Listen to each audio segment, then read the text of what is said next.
The first step is toning. So anyone who uses foundation or bronzer to get a little bit more color to even out their overall skin tone a little bit, this will be very vital for you.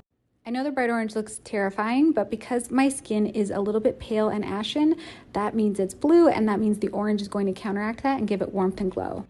Keep in mind, this is an incredibly light application, and it is just toning, meaning it's not going to give me any coverage. Think of it like staining wood.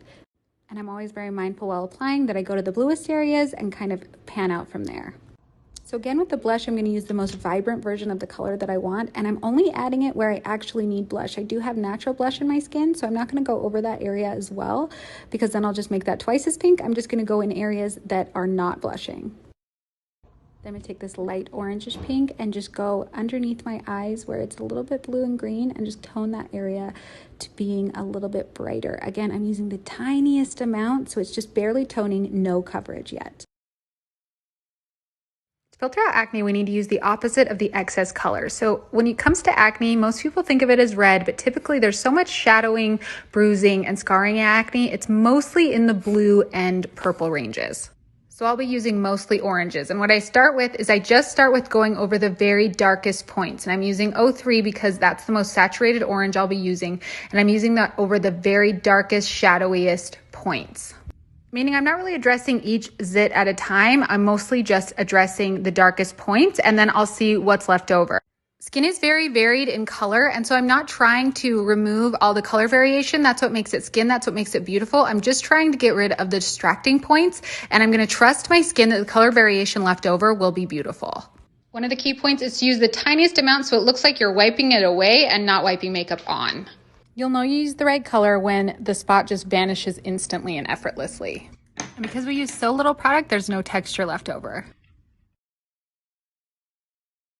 I found that redness is actually often just darkness surrounded by the fleshy color that is our skin. And once you get rid of just the really dark points within the redness, like here on my nose, using the orange, I'm getting rid of those dark blue shadowy parts. It suddenly kind of blends in with the rest of your face. As always, we're only trying to get rid of the distractions. We're not trying to take the flesh tones away from our skin. So as you can see, it kind of just suddenly turns a lot less distracting. And what I thought was a red problem doesn't turn out to be a red problem at all. The only time it will actually be a red issue where you'd actually need green is if it's a hot red that looks fiery to the touch. Anything that's dark or ashy, or what you would describe as a deep red or a deep purple, all of that usually has a culprit within it, and it's usually a blue or a dark purple. And once you filter out just the dark points, you're probably going to be shocked at what's left and what you really could leave completely uncovered. I always approach my under eyes by just finding the darkest point. And in this case, the darkest point is very blue. And the darker the blue is, the more I'll go up on the O scale. So I'll be using an 03 here. I don't usually use anything more pigmented than the 03.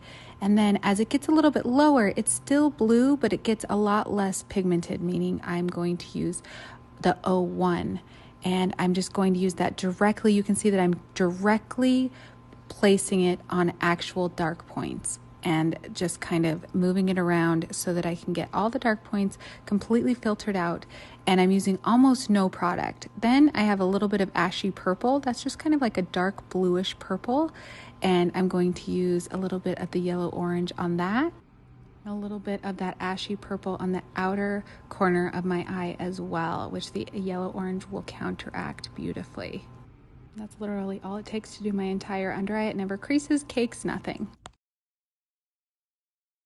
My lips tend to have a few dark spots that kind of make them look chapped, and since they're purple and my lips are mostly pink, I know that there's an excess of blue, so I'm just hitting them with a little bit of the 03, which is orange, which will just counteract that. And then I'm going to use this NV, which is a dark kind of a contour color, and I'm just going to use that around the outer edges of my lip to give it just a little bit of more of a pout.